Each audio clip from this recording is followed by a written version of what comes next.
Ana, obrigado pela entrevista. Obrigada, querido. Me fala dos seus projetos atuais. Bom, eu estou em cartaz aqui em São Paulo, no Teatro Eva Hesse, com o espetáculo A Língua em Pedaços, que é um texto do autor espanhol Juan Mayorga, baseado na autobiografia da Santa Teresa de Ávila, com direção de Elias Andreato. E até o momento eu estava com o meu parceiro Marco Antônio Pâmio. A partir desse sábado está entrando um novo inquisidor, que também é muito bem-vindo, que é o Joca Andreasa. Então a gente já é a segunda temporada da peça e a gente está em cartaz aos sábados às 18 horas. E fica até, você não tem previsão ou vai viajar? A princípio a gente está ficando, hoje até houve essa conversa, porque inicialmente era até o dia 29 de agosto, mas vai se prolongar, mas eu não sei até quando. E sim, nós vamos fazer os céus já, que é a periferia de São Paulo, 10 céus da periferia e possivelmente outras viagens também. E também para os céus vai entrar um novo ator, que é o meu querido amigo Washington Gonzalez, que foi quem me apresentou o texto do Juan. Perfeito. Ana, estudando sua história, eu vi que você teve uma temporada fundamental na sua vida em Berlim, numa peça. Até assisti um pedacinho da peça, agora pelo YouTube, e vi uma frase, assim, a experiência de teatro mais marcante da minha vida, né, da sua vida.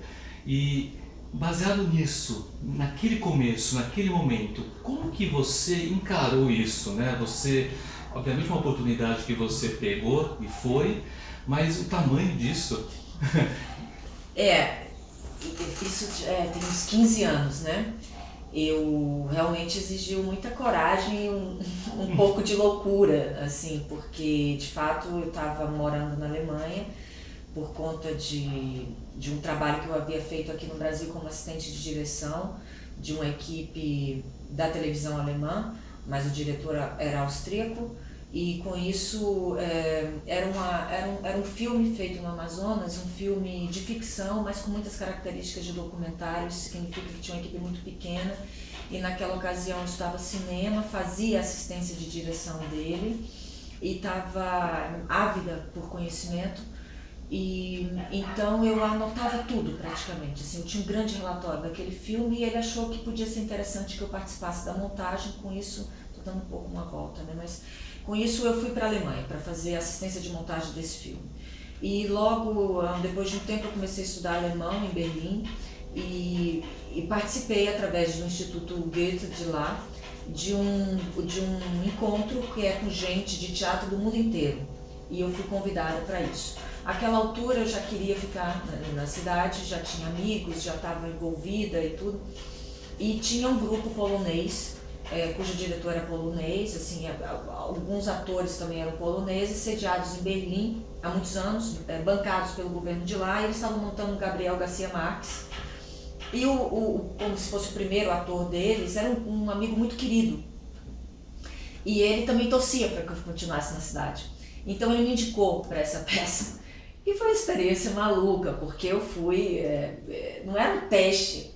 Àquela altura, o meu alemão era fraquíssimo, o diretor só falava alemão, eu fui fazer uma visita, fui ter uma conversa com ele, entendi as coisas direito, e o meu amigo ali conduzindo aquele negócio, eu falei, gente, vamos pro teatro, vamos, como é que o cara vai decidir alguma coisa a partir desse tete a tete aqui? Eu não estava confiando muito.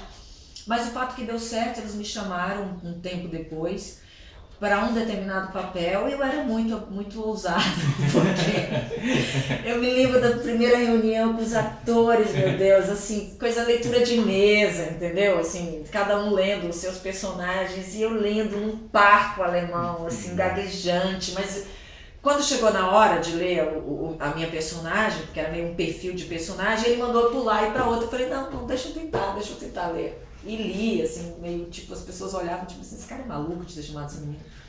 Mas enfim, o fato que depois a atriz que ia fazer o papel principal foi fazer um filme e ele virou pra mim e falou, Ana, eu quero que você faça o papel.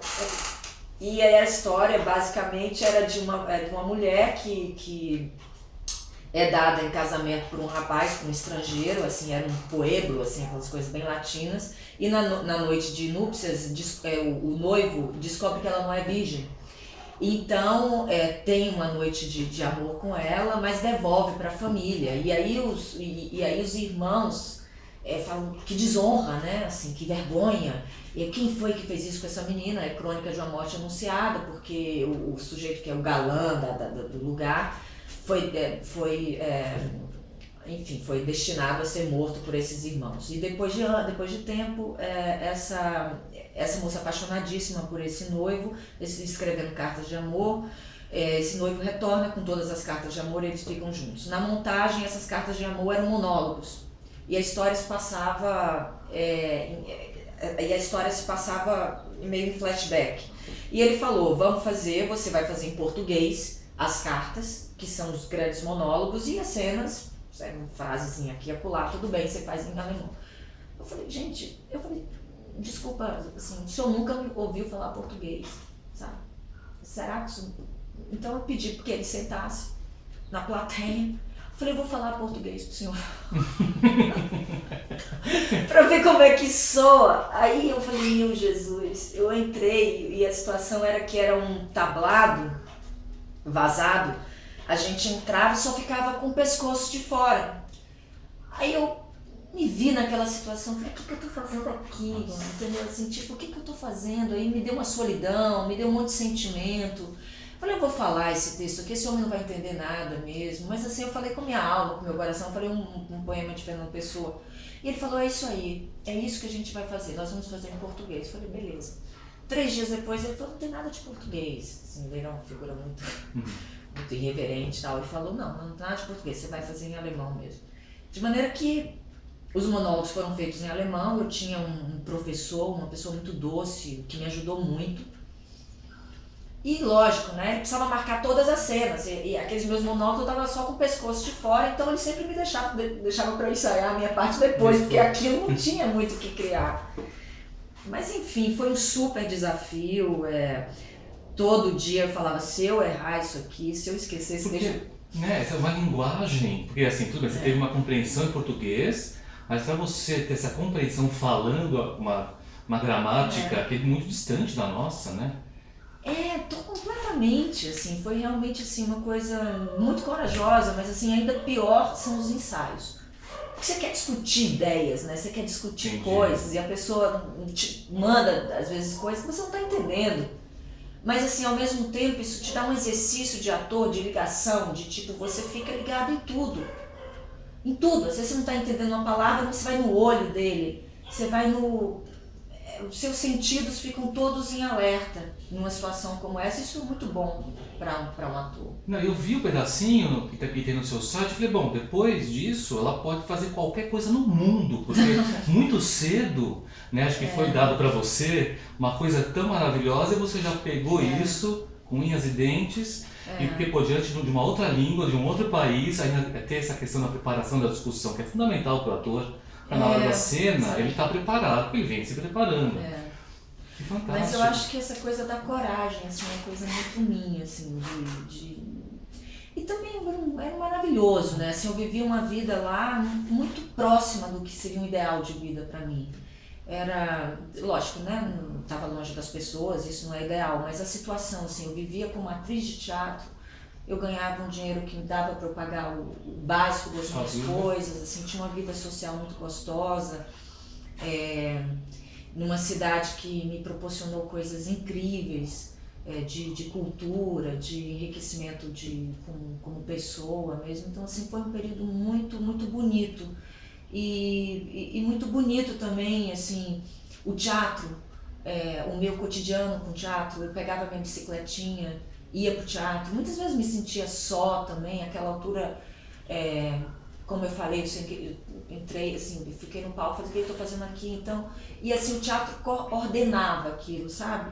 Então parece que de certa maneira, assim, independente do lugar, que geografia que você esteja, assim, o teatro é uma casa mesmo, onde a gente se reconhece, sabe? Assim, em qualquer lugar do mundo, acho que...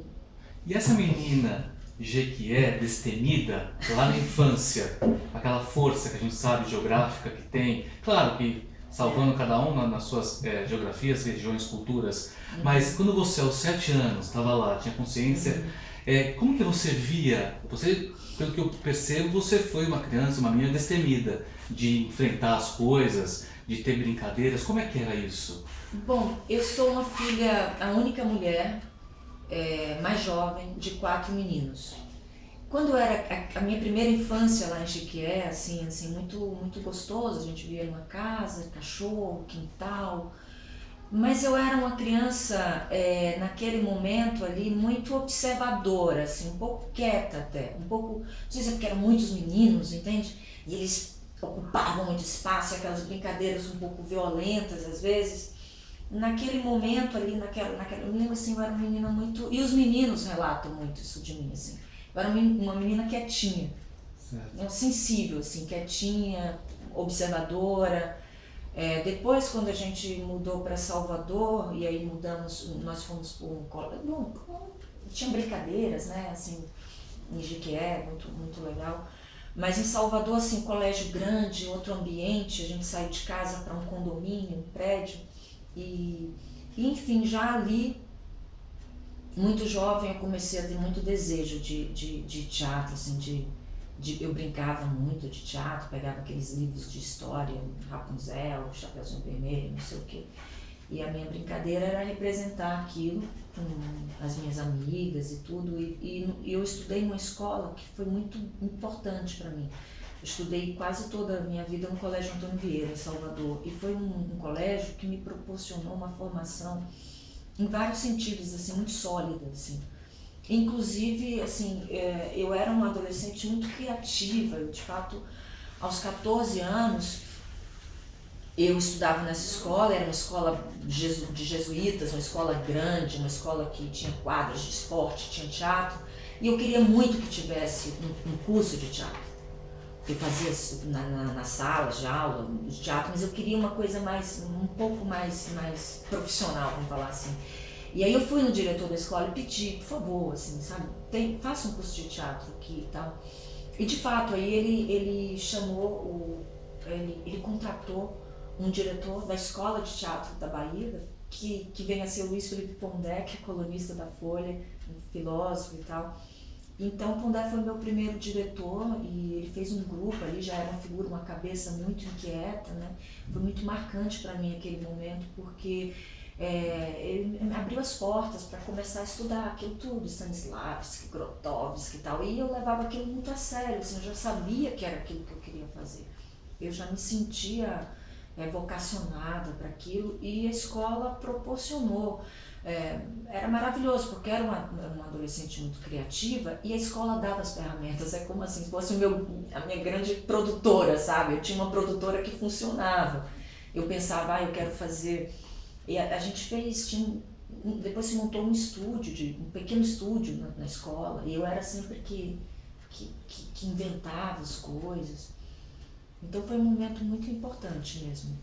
É interessante você falar, porque me vem assim uma coisa, essa observação dessa menina, né, que você falou, você foi quieta, foi muito observadora e era um olhar absolutamente atuante. Aí já entra um pouco na semiótica, porque a semiótica fala justamente da ciência dos símbolos, das significações, dos gestos, que tem linguagem e que não tem linguagem.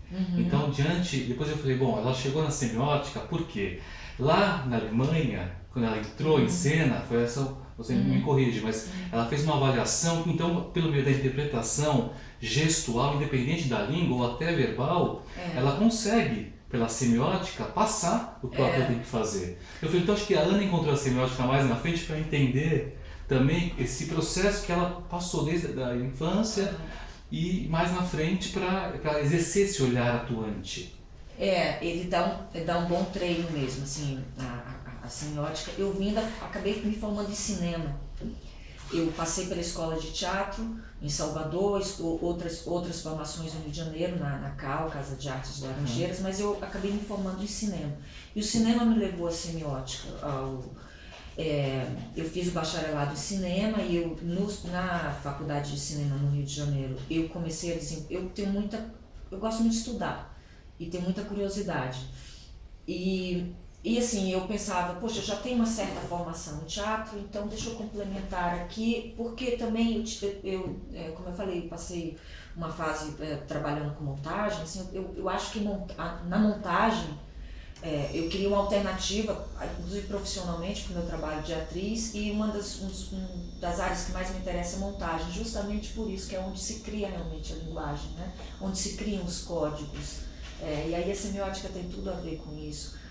E eu vim aqui para São Paulo para estudar na PUC, muito também em função do orientador, que foi o professor Arlindo Machado, que eu já estudava muito na faculdade de cinema, e para desenvolver essa pesquisa minha em documentários autobiográficos, que é muito bonito porque é um tipo de documentário muito intimista e que trata muito do ser humano, né?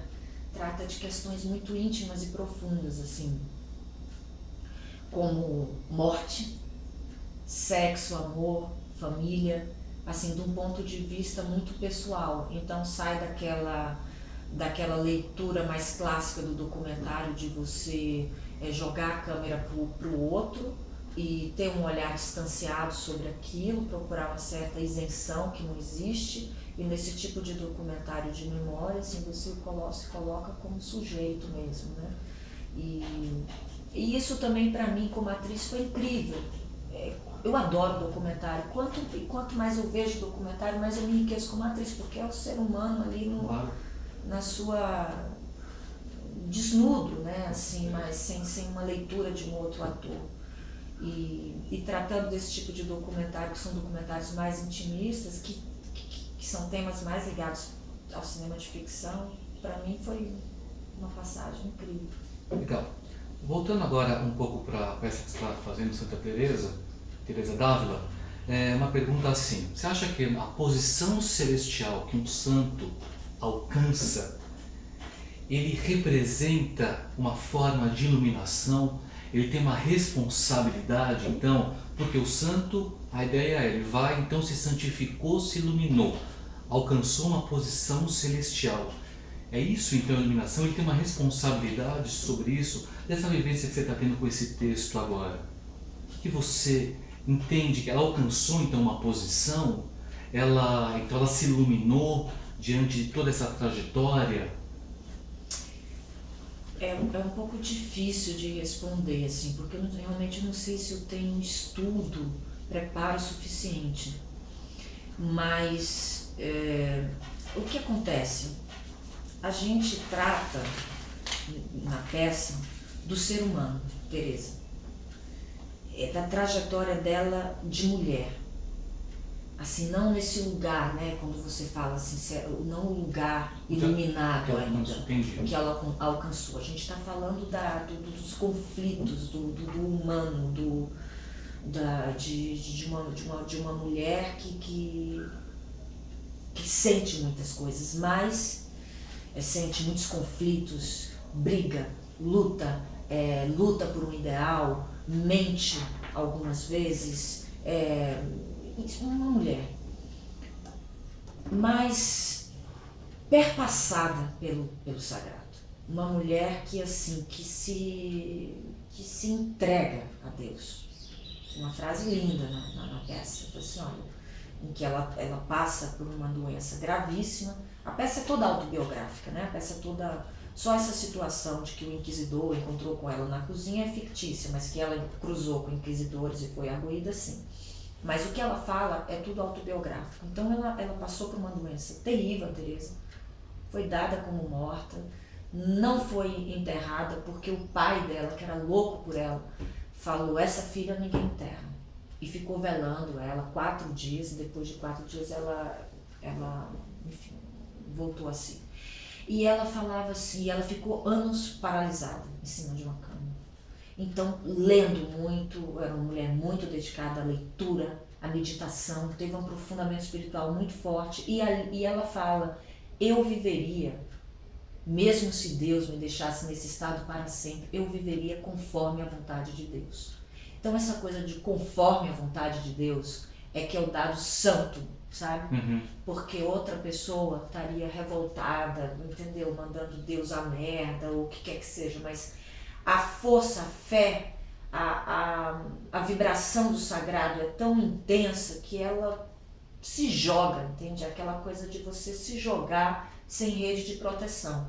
Isso é o santo, sabe? Assim, a loucura santa, é chamada. E bom, então assim, é uma mulher, a Teresa, assim, que, como eu falei assim, de uma coragem, porque é uma mulher que vive uma Espanha de século XVI, uma mulher que promove uma reforma na ordem religiosa da qual fazia parte, que é o Carmelo, sobre diversas críticas, e ela vem ao encontro dos valores cristãos de fato, sabe? Tipo assim, isso aqui não é pra mim, sabe? Esse convento do jeito que tá, só que tá uma bagunça, isso não diz respeito ao meu chamado. Eu quero um lugar, assim, ela voltou aos valores das regras primitivas, que era você viver em contemplação, você viver em silêncio, você viver em pobreza, como os antigos eremitas que vão para o deserto, é como se você trouxesse um deserto para dentro da cidade. Isso provocou um conflito muito grande, sobretudo por se tratar de uma mulher. Era uma mulher extremamente inteligente, uma mulher que leu muito desde criança, teve essa formação dada pela família, e tem essa relação revolucionária com Deus para a época, porque a Teresa fala, né, tem o Castelo Interior, que é o livro dela, que é um tratado espiritual lindo, e ela vivia na época dos reis, dos castelos, e ela fala assim, não, o verdadeiro castelo está aqui, está dentro da gente. E a relação com Deus é uma relação de amizade. Deus não é um ser poderoso, terrível, que vive sei lá eu aonde, não, Deus vive aqui dentro. E o encontro com Deus é através da oração. E o que é a oração? É uma relação de intimidade.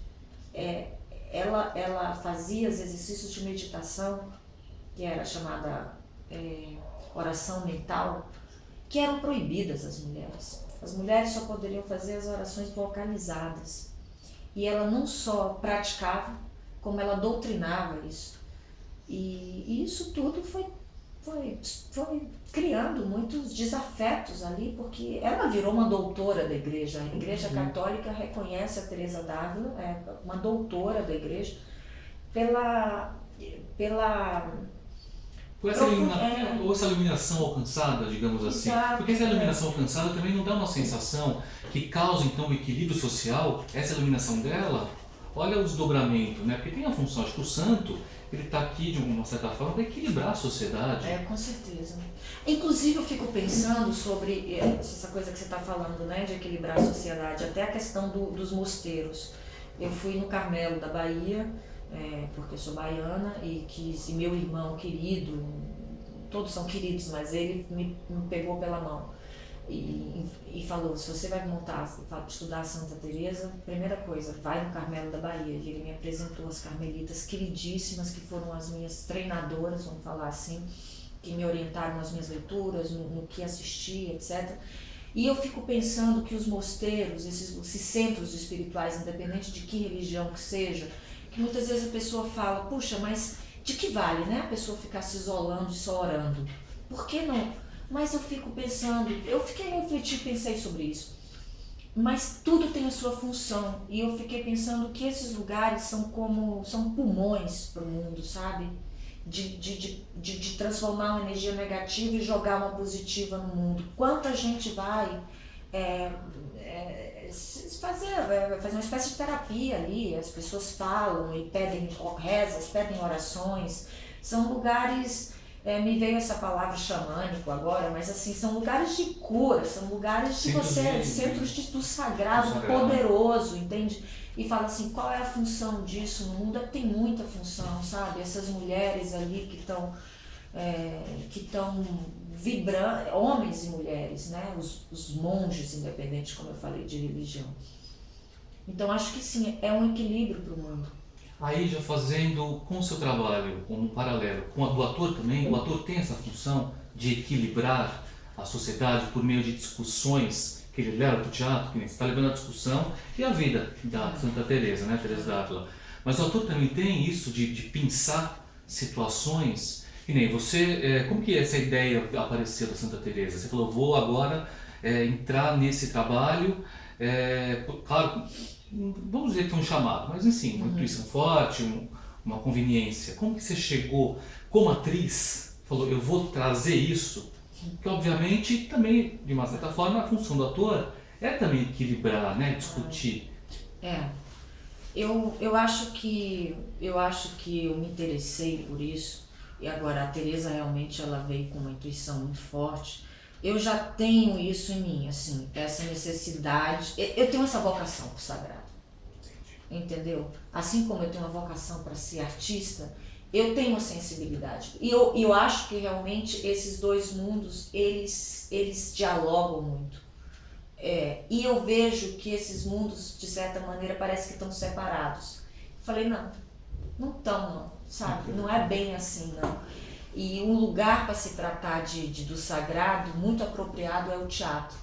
Porque eu gosto muito dessa descrição do Grotowski, quando ele fala do ator santo, sabe? Do ator no sentido de você se colocar como instrumento mesmo, sabe? Assim, da mesma maneira que eu estava falando que a Teresa, né, fala assim, tô aqui, sabe, assim, Senhor, meu Deus, assim, faça em mim, sou um instrumento, essa coisa louca, que eu chamei de loucura santa, o ator também tem isso, sabe?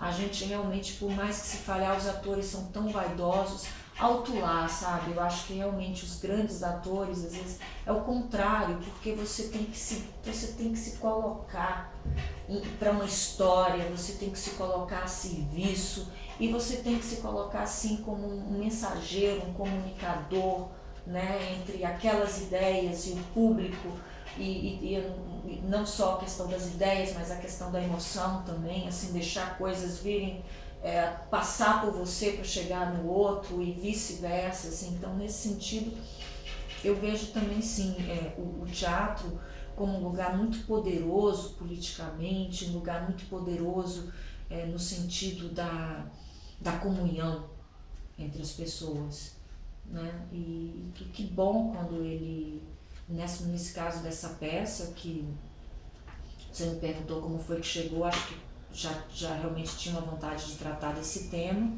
mas eu já conhecia um pouco da vida da Teresa e comprei a autobiografia. O meu amigo Washington Luiz me apresentou, o Washington Gonzalez, me apresentou o texto. E o Washington Luiz Gonzalez precisa tudo isso. Eu vi uns pedacinhos das cenas da peça e assim, uma coisa que também me chamou muita atenção é a personificação. Porque eu olhei e falei, é a Teresa, essa da Teresa, por mais que nunca ter lido nada, sei da história, mas também, né, de ouvidos, nunca me aprofundei. Mas ver você no palco, eu falei, a Ana, ela se personificou. É como se você tivesse essa incorporação que a gente está falando, né? Realmente é uma coisa que parece que foi feita para você, sob medida, nessa época. E já, então, perguntando, é assim, o que dá um caráter inédito para a atuação? Porque assim, a gente já conhece a história da Teresa, mas aí você vem, atriz, vai lá e cria aquilo, materializa. E dá um caráter inédito, porque você começa a ver os textos que todo mundo já sabia, ou quem interessa saber, mas na hora que você assiste, parece uma coisa inédita, que ninguém nunca viu ou soube. O que é isso? O que dá esse caráter? Claro que é o exercício do ator, sua vocação, seu talento, seu dom, uma preparação. Mas tem uma coisa a mais aí? Bom, eu acho que eu faço a minha Teresa, né? Então, cada atriz que vai fazer a Teresa vai ser inédita, vai ser singular, vai trazer a sua própria sensibilidade. Como eu falei, essa personagem, eu faço uma Teresa muito apaixonada.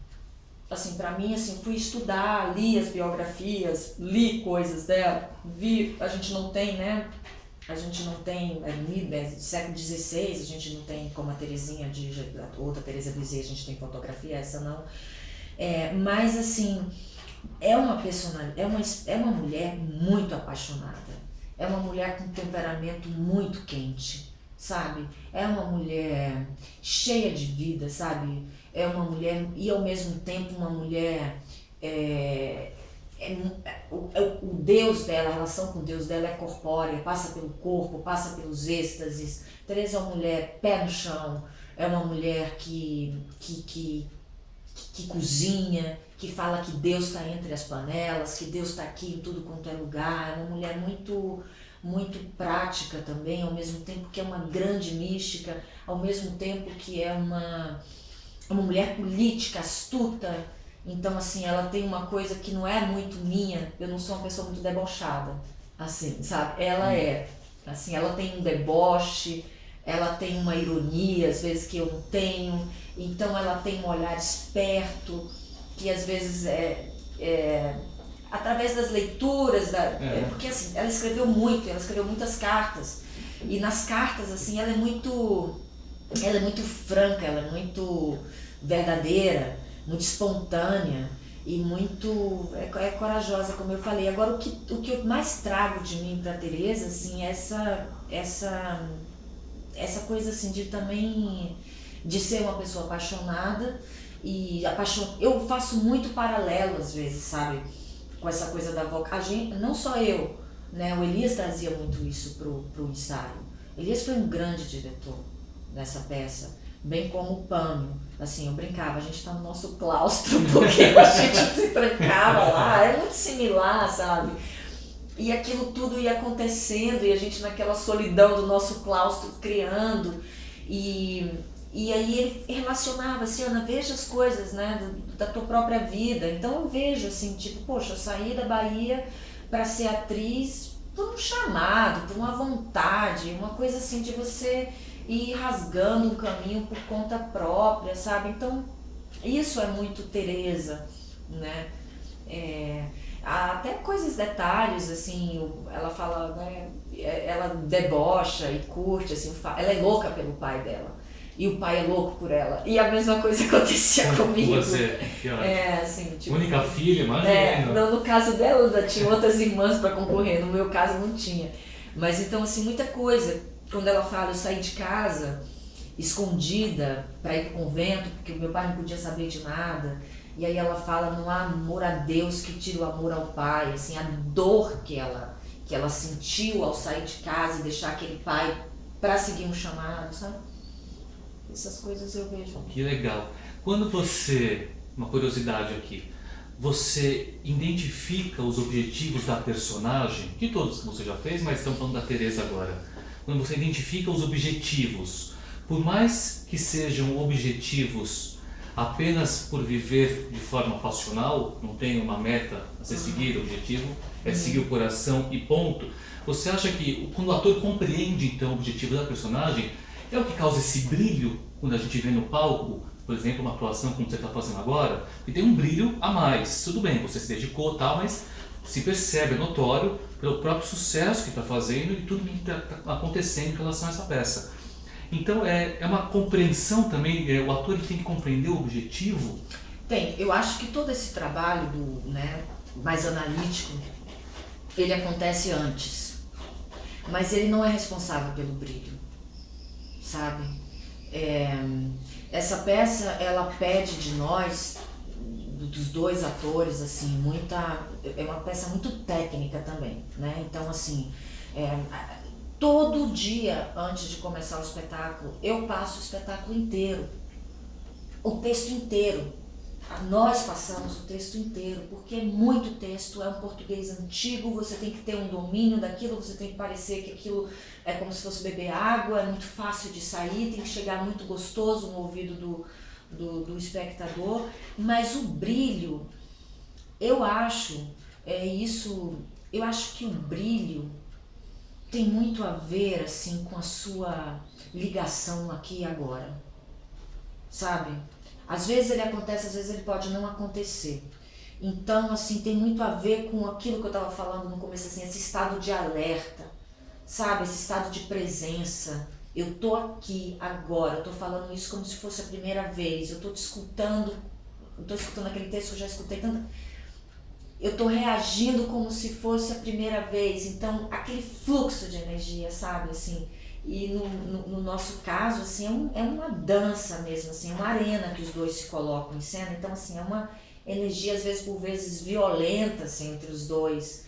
E eu acho que isso promove esse brilho, esse estado de de atenção, esse estado de generosidade com o outro, esse estado de troca, isso dá uma sinergia ali, sabe, que chega no público e as pessoas têm ido tanto gente que entende, que conhece, gente religiosa, como gente que não tem nada a ver, leigo, mas às vezes pega numa veia certa, sabe, você vê as pessoas emocionadas, é lindo. Como você pode compartilhar os recursos que você constrói no personagem? Então, já que a gente está falando também um pouco dessa personificação do personagem, construção, onde que você bebe mais? Independente de cada personagem que você está fazendo, você tem um roteiro de ações para manter essa atenção, esse alcance que você tem? O que você, assim, aula de teatro, canto, você viaja, como que você consome a sua arte que está acontecendo e traduz isso no seu dia a dia para você manter esse fogo? Eu durante um tempo até pratiquei artes marciais, sabe? Eu acho que é um excelente treino para ator, mas agora não estou fazendo. Eu acho que a gente vai depurando também um pouco. Claro que é difícil, né? Claro que é difícil no dia a dia, conturbada e tal, mas assim, essa peça, esse tema e tudo isso tem me feito uma pessoa mais sensível, um pouco mais de exercício. Eu tenho feito mais exercícios de conexão com o meu próprio interior, sabe? Meditação. Que isso pode. Eu rezo. Eu não sei fazer meditação, acho que não eu preciso aprender a fazer. Não, então, porque a meditação também ela pode ser o que você simbolizar que é.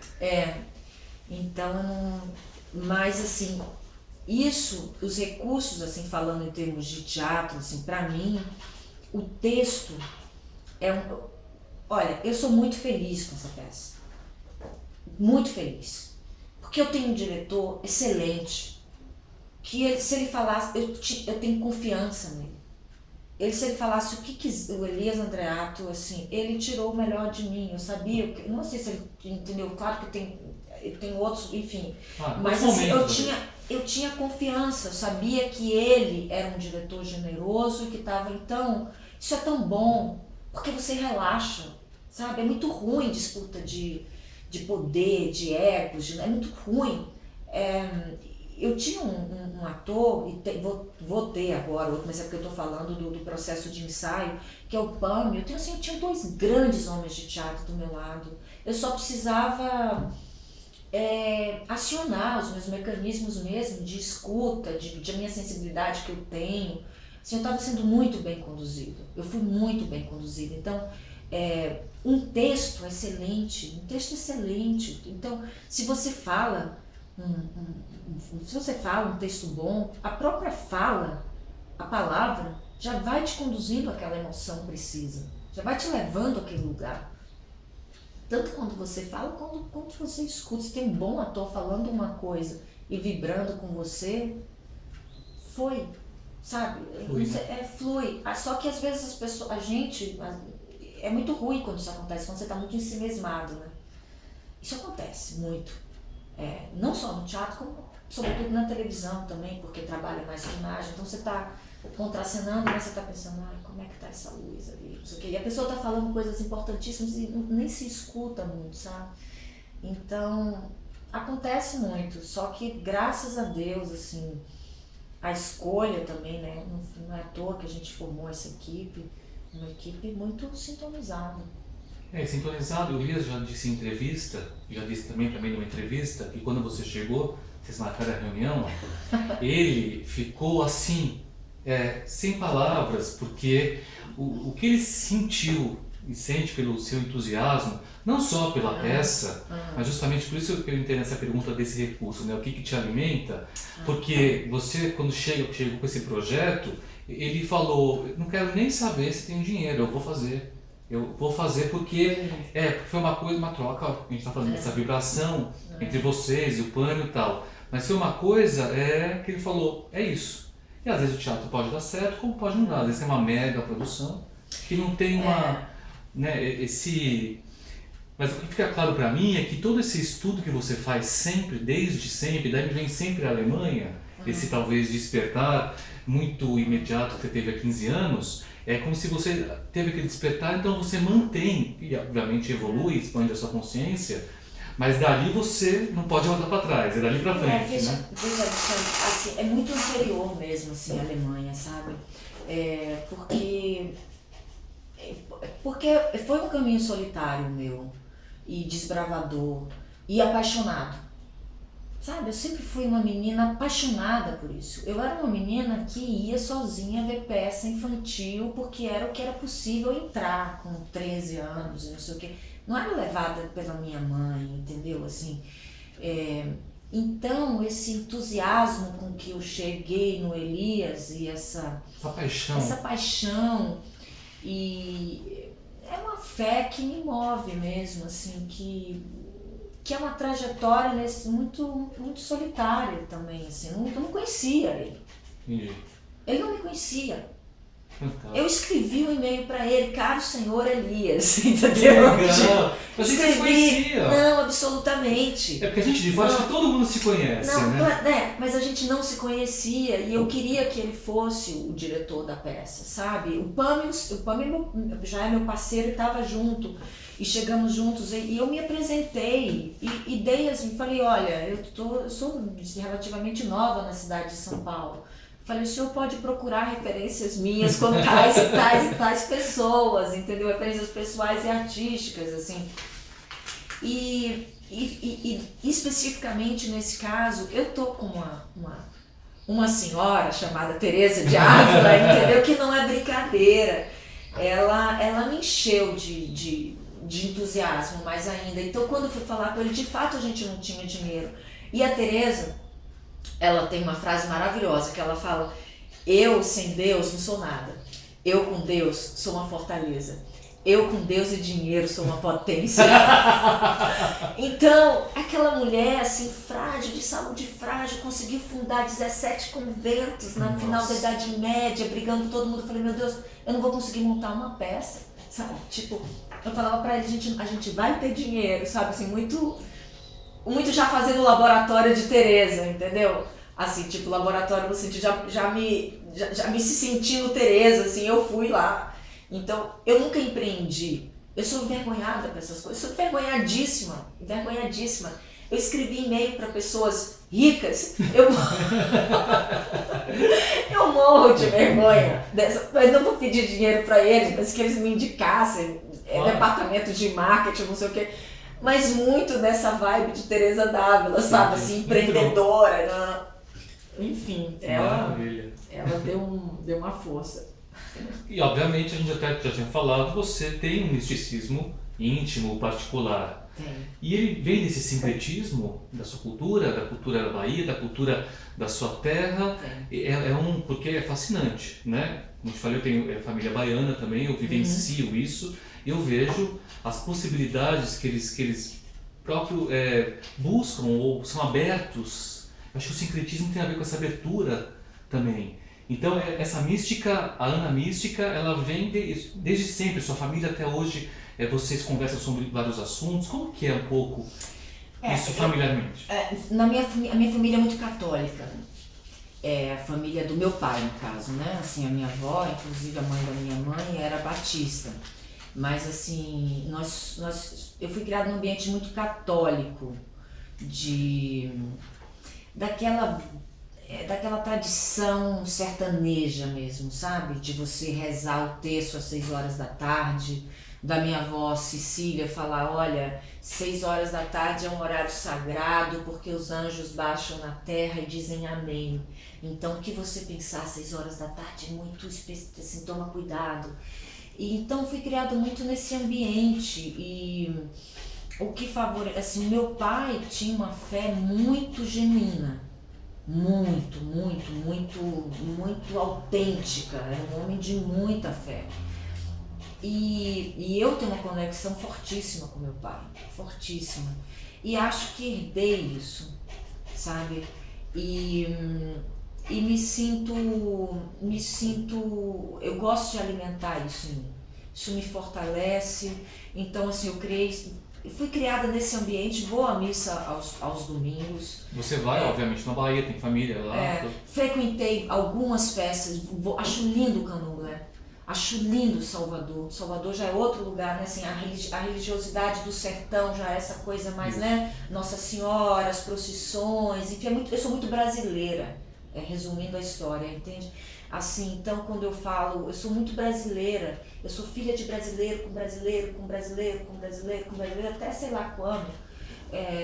Eu acho que eu trago no meu DNA toda essa misturada que já foi feita no Brasil, de índio com negro, com branco, com judeu, com sei lá eu o quê.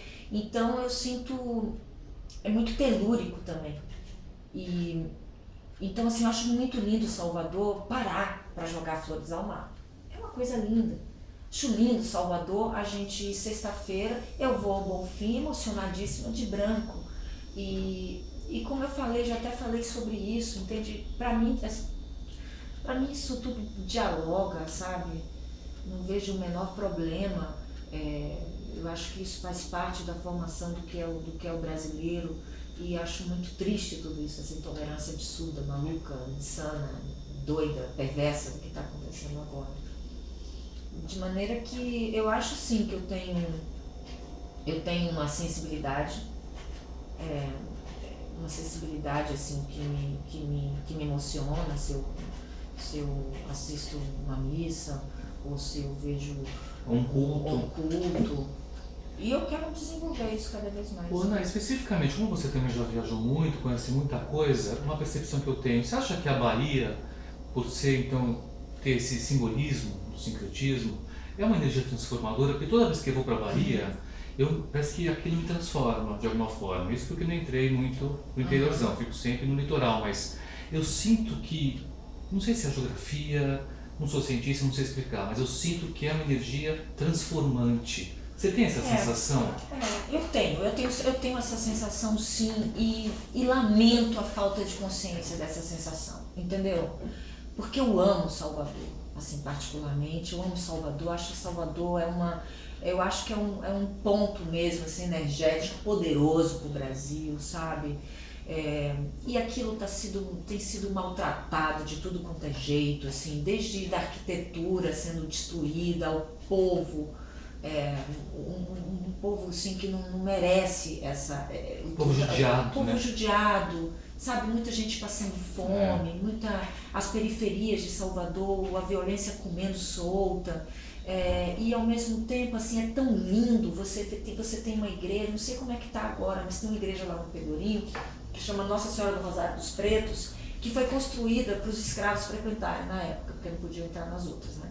E você vê a coisa mais linda, a missa de terça-feira, que é a missa de Santo Antônio, você vê aquelas senhorinhas negras, sabe? Que você sabe Deus o que essas senhoras fazem no dia a dia, que elas passam, entende? Mas com uma alegria. Então é uma missa tocada com atabaques, mas é uma missa em que tem a comunhão, sabe? Com todo o ritual de missa, começo, meio e fim. E aquelas senhoras negras, assim, que devem ser muito maltratadas no dia a dia, mas com uma alegria, com uma generosidade, com uma exuberância. Nossa. Então, assim, é muito exuberante, isso é muito transformador de uma energia, isso é muito simbólico, assim, para uma coisa, né? Se você pegar uma energia e transformar em outra, que Salvador tem muito. Fantástico. Até também, eu fico nas minhas analogias, e sobre o carnaval, né? A força do carnaval da Bahia. E na verdade, a simbologia do carnaval é comemorar a festa da carne. Né? E para quem estuda energia, sabe que na verdade você comemora a matéria. A matéria, ela é um privilégio do espírito, né? O espírito que materializa tudo que a gente vive, as maravilhas de todas as evoluções, porque é o espírito que vai lá e no seu desenvolvimento constrói. E aí tem a festa da matéria, é assim que eu vejo, e aí no popular, na igreja católica, que falam que é a festa da carne, aí tem o carnaval, que é a maior festa do mundo, em Salvador, uma festa de rua. E você vê aquilo, assim, já nunca passei, mas eu sei que é uma energia, um dia eu vou vivenciar, que as pessoas ficam enlouquecidas com aquilo, né?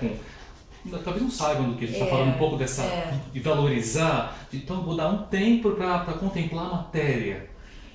Infelizmente, então, tudo se descaracterizou muito, né? Mas mesmo assim, ainda, né? Tem uma música de Gil que eu adoro, debaixo do barro do chão, da pista onde se dança, sabe assim, é telúrico, a Bahia é telúrica, a Bahia, assim, e muitas manifestações, assim, populares, a gente sente isso. O mar de Salvador também é outra coisa, o mar de Salvador é meu melhor amigo. Que delícia! Sou louca pelo mar de Salvador, assim, eu até brincava assim, olha, quando eu morrer, joga as minhas cinzas lá no mar do Porto da Barra. E você tem a necessidade de ir? Tem. Sempre, claro, né? Eu imagino. Tem. Porque, ainda mais em São Paulo, que a gente vive só basicamente entre trabalho e casa, não tem muito horizonte em São Paulo, né? Eu sinto falta disso aqui. De você ter momentos, você até vai, você procura, tem parques e tal, mas você não vira esquina e tem um horizonte. Né? Eu me identifico, eu gosto muito de São Paulo também, eu tenho um lado meu, assim... Quanto tempo você está aqui? Na verdade, eu estou aqui há 5 anos, mas nesses 5 anos eu fiquei pouco, porque um ano eu fui fazer novela no Rio, outro ano eu fui fazer uma peça em Salvador, outro ano eu fui fazer novela no Rio. Esse ano eu estou sistematicamente mais tempo em São Paulo. E eu sempre me identifiquei muito com as pessoas de São Paulo. É doido, né? Assim, tipo, a mesma coisa, quando as pessoas falam tão mal da Alemanha e não sei o quê. Eu me relacionei muito bem com as pessoas lá, bem como eu me relaciono também com as pessoas aqui de São Paulo. Eu tenho um lado muito trabalhador, assim, muito capricorniano, sabe? Muito responsável e gosto dessa coisa, dessa certa timidez também paulistana e seriedade. Isso eu acho charmoso, isso me atrai, sabe? Me sinto bem também. E você tem algum projeto que você queira falar depois da Santa Teresa? Ou, por enquanto, só Santa Eu Teresa? acabei fazendo alguns filmes como atriz que devem ser lançados o ano que vem. Um é de uma querida diretora minha chamada Márcia Paraíso, que chama Lua em Sagitário, que é um trabalho lindo. A Márcia é uma diretora muito engajada politicamente, muito conhecedora do Brasil, e esse filme se passa no oeste de Santa Catarina, uma região muito pouco vista. Eu fiz um outro filme que deve também, não sei quando vai ser lançado, aqui em São Paulo, chamado Jonas e a Baleia. Também uma experiência muito bonita, porque é um filme que se passa durante o Carnaval de São Paulo, e eu tive a oportunidade de frequentar as escolas de samba e desfilar e tudo. Um ambiente muito rico. Um outro foi o Escaravelho do Diabo, que eu fazia uma personagem de uma delegada, assim, uma produção muito bonita, assim, muito bem feita, um filme infanto-juvenil. E, por fim, agora eu fiz em Brasília no começo do ano o personagem mais importante, assim, que eu fiz uma protagonista num filme chamado 3x4, de uma diretora de Brasília chamada Adriana Vasconcelos, muito talentosa também, e um filme muito corajoso, porque trata... as personagens principais são todas femininas e fala de violência doméstica, assim, de como as pessoas, às vezes, muito próximas, né, mãe, filho, não sei o que, como essas relações podem ser tão violentas, né, como as pessoas se fazem mal umas às outras. E é um filme forte, assim, um filme que eu acho, estou bem curiosa. E a Santa Teresa eu acho que vai acompanhar. Eu quero muito que essa peça... Vai ser em turnê, né? Com certeza. Não sei, porque é tão difícil esse negócio de patrocínio, sabe? A gente conseguiu o Centro Cultural do Banco do Brasil de São Paulo, aí cumprimos temporada, montamos a peça. Aí nós vamos para o Centro Cultural do Banco do Brasil, nos convidou de Belo Horizonte. Aí, quem sabe, né, o de Brasília e do Rio também convidem, mas a gente não tem dinheiro para levar a peça para outros estados no momento. Então, eu estou muito feliz que a gente vai fazer a periferia de São Paulo, muito feliz mesmo. E vamos cumprir a temporada aqui do Eva Redes, vamos ver para onde é que Teresa é uma santa andarilha. Então, eu quero que essa peça ande. Que legal. Maravilha. Obrigada, querido. Obrigado pela entrevista. Obrigada, Alexandre. Obrigado.